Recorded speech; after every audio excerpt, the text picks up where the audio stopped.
You know that person who was always online, always replying, always present, and suddenly disappeared? And you're like, dude, did I do something wrong? Well, today I'm going to show you what really goes on in the mind of someone who disappears out of nowhere. And look, if you've ever been that person who disappeared, this video will be like a mirror. Stick with me.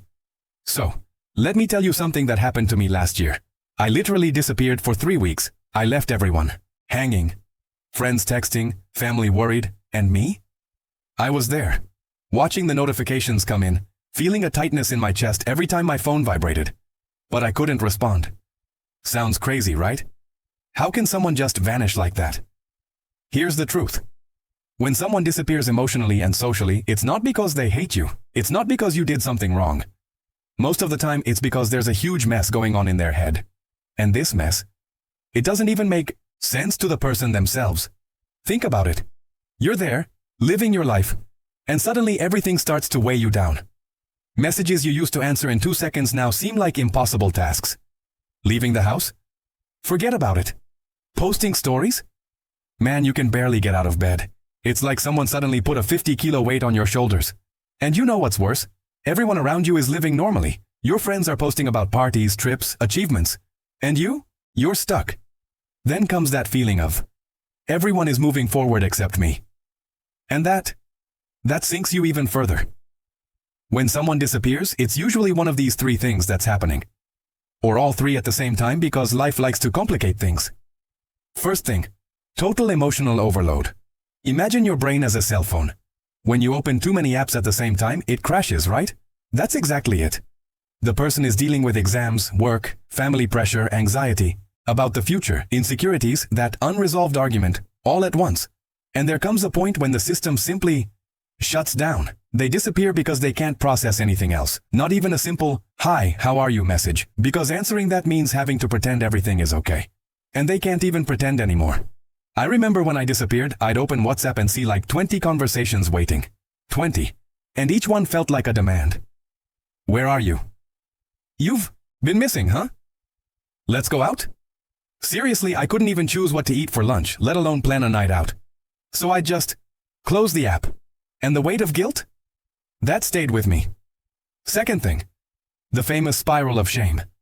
This is serious. The person disappears for a few days, then realizes they've disappeared, then feels ashamed to come back because, wow, it's been a while since I replied, now it's going to be awkward. Then they go even longer without replying. Then the shame increases even more. It becomes a giant snowball. It's like when you miss a class and feel ashamed to go back to the next one because everyone will ask where you were. Except this extends to weeks or months. And some people think, oh, but all it takes is a hi. It's not just that. Because in the mind of the person who disappeared, sending a hi means having to explain their disappearance. It means having to invent an excuse. It means having to go back to being the person everyone expected them to be. And they're not ready for that. Third thing, and this one hurts. Self-preservation disguised as selfishness. When everything gets too heavy, the first thing we do is withdraw. It's a survival instinct. Like an animal that hides when it's hurt. The person disappears because they need to protect themselves from everything that's hurting them, including other people. Because sometimes even good people, with the best intentions, get tired. Conversations get tiring. Smiling gets tiring. Existing in front of others gets tiring. And look, this isn't just being fussy. This is the brain going into extreme protection mode. The problem is that this creates a dangerous cycle. The more you isolate yourself, the worse you feel. The worse you feel, the more you isolate yourself. Now, if you're the one who's been left hanging, I know it hurts. I know you're thinking a million things. Did I say something wrong? Does she not like me anymore? And the answer, most of the time, is, it has nothing to do with you. Seriously, that person is fighting an internal battle you can't even imagine. But that doesn't mean you have to wait forever. You can send a message like, hey, I'm here whenever you need me, no pressure. And then what? Move on with your life, because you're not anyone's therapist. You're not responsible for carrying someone else's emotional burden on your shoulders. And if you're the person who disappeared, or who's thinking about disappearing, listen to this carefully. I know it seems impossible now, but the first step is the hardest and also the most liberating. It doesn't have to be a long text explaining everything. It can be a simple 10-second audio message. Hey, I'm going through a difficult time, I need some time. That's it. That already takes away that huge weight of guilt. And look, nobody who truly cares about you will judge you for this. People understand more than you imagine. Because guess what? Almost everyone has gone through this or will go through it at some point. Another thing. Seek professional help.